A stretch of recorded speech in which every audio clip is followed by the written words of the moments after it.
Now I've heard that people like when I visit other gyms. So instead of wasting any time talking about my black belt, let's just go to the next one.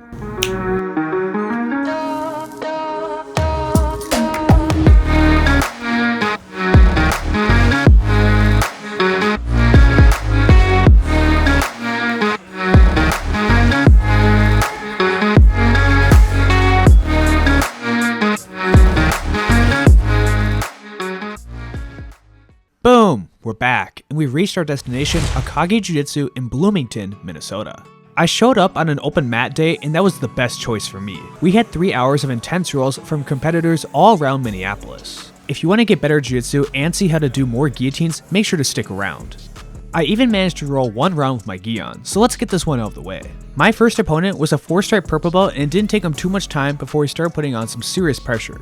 But by using a stiff arm against his lapel, I was able to keep a lot of his weight off of me until I decided to take my own turn. I wrestled up with an ankle pick, and it didn't take too much forward motion until I could bring him down to his guard. And then I sat patiently in his guard until he decided to open it and look towards the lasso. But by inserting my knee, this created a lot of tension against him, and I was looking for the ankle attack. I didn't want to deal with too many gi grips at this time. I've recently had the realization that if you don't want to pass the guard, just sit back for a footlock. I'm looking to attack his ankle, but this gives me the opening I needed so I can quickly slip past his guard to move into side control and then mount. Now I'm not going to lie to you, I love to sit in a dominant position. After all, I did all the hard work to get here, so I expect them to do most of the work to get out. He did a lot of work to try and escape these bad positions, but I'm remaining 1 step ahead of him, so this was deteriorating his cardio far more than it was mine. A huge part of Jiu-Jitsu is measuring efficiency, and there's no better way for me to conserve my energy for 3 hours of rolling than to throw him into one of my favorite submissions, the guillotine. And here are some cool transitions for how I ended the round. I pulled his lapel across, then hit with a great 7-guard sweep to wind up in top half guard. Didn't take me too long before I was climbing on his back, and then I was able to establish a better position as I was working towards dope mount, and I finished out the round with full mount. Great job by my first opponent. To give the viewers what they really wanted, I showed off my exotic dance skills by stripping out of this gi uniform. Plus, everybody loves to see my great rash guards, and if you want one like I have, make sure to check out my link in the description below to get gear from xmartial.com. Now, to welcome me into the no-gi rounds, I had to go against this behemoth of a man. I'm not sure what his skill rank was, but that size made everything that much harder. I was able to pry his weight off of me by using my butterfly hooks. I had to make sure to keep him at distance for a little bit until I could get a collar tie over his neck, work my way out, and jump into a guillotine. Watching it back, that looked dangerous for his knee, but he ended up falling to mount so he could protect himself. Unfortunately for him, that gave me the submission, but I'm glad to know he was safe. Now, if you're scared to visit other gyms, I highly recommend that you just go out and try it. Every time I go to a different gym, I end up laughing and smiling with the guys. We're all having a great time, even when we're trying to win and smash each other. I'm not normally that keen on closed guard, but with a guy this large, I want to be able to maintain control over him. I don't want him to put all of his weight on me. And the best way to stop that is to use my butterfly hooks once again. I pushed him away, attempted a sweep, then stood up and pushed him over with my immense frame.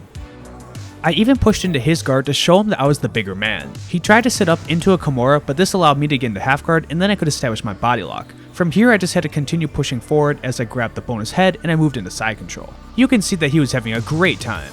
Now, generally, I'm pretty successful with the head and arm chokes. I've been finishing this submission a lot, but this guy must have had some serious lat strength because every time I felt like I was jacking up just high enough, he kept pushing it down just enough to keep breathing. But unfortunately, he was cursed by pushing against me and falling into another trap known as the guillotine. He had a valiant battle up to this point, but as soon as I took him out and finished this choke, it was all over. But he was actually a really cool dude, so even though he was twice my size, I was really happy to roll with him.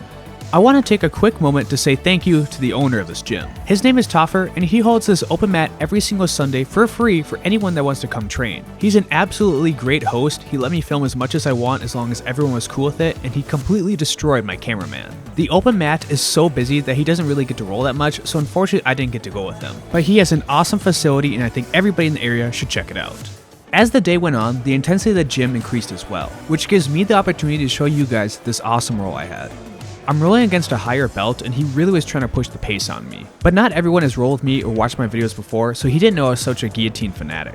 My one-handed guillotine is quickly becoming my best submission that I have. I was able to hit an over-under throw, and now I just had to control a chin as I press my chest forward. He tried his best to withstand the pressure, but once I was able to adjust my hips and drive forward once again, he had no choice but to tap out after the immense guillotine power. And that could be you too if you don't press like on the video, so make sure you press like before you get guillotined in your next roll. I love when an opponent is constantly coming at me, and this guy was really trying to do that. Even though I was using reverse de la Riva to push him away, he constantly remained on the attack. Unfortunately, he kept leading with his head, and if you lead with your head and you don't have your base underneath you, you're going to get swept by the over-under throw like I did again. But he was not happy staying on bottom, so he was trying to shrimp out in any opportunity that he could. I was trying to drive my left knee across his stomach to take mount, but he was using his left hand to become an excellent frame to push my body away. But since he was in a tight ball, that meant I could grab his head with my arm. And for once, I wasn't thinking about the guillotine, I was thinking about the cradle. I was really committed to try and take mount, but he continued to push away from me so that wouldn't happen. I sat down for the choke, but he had the correct defense by rolling with me, and he was doing some good timing by attacking my leg, but then I did a second roll and I switched off to the one-handed guillotine with the underhook control. Now he had nowhere that he could spin, and I just had to keep that same chest pressure that we saw earlier until I could get the tap. He was pretty adamant about being on top, so I hit him with a knee pick, forcing him to the ground, and we can see his guard work. He quickly spun through my legs, looking towards the deep half sweep and going out the back door, but I'm too used to the deep half from training with my professor that I countered him on the way and I took side control. Now the main weapon in this entire sequence is my right hand. I'm able to keep control over his shoulder, and this allows me to keep him flat on the mat, and now I can dictate where the roll is going to go.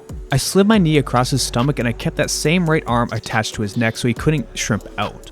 Then I decided to blind him with my left arm instead. This allowed me to bring my foot all the way over and I had complete full mount. It didn't take me too long to lock up a head and arm choke, but here's a secret. I once dislocated my own shoulder by squeezing too hard, so you won't ever see me forcing a choke. He grabs his leg for a defense so he can kick and make enough space, but this let me transition to his back. And even if I suck at back attacks, I understand that if you can trap enough arms, you can pretty much force the rear naked choke. I was able to trap his right arm with my right leg, grabbed a Monte Leon, and I squeezed until I could get the tap. Now something nice about visiting other gyms is when I get to meet the viewers of my channel.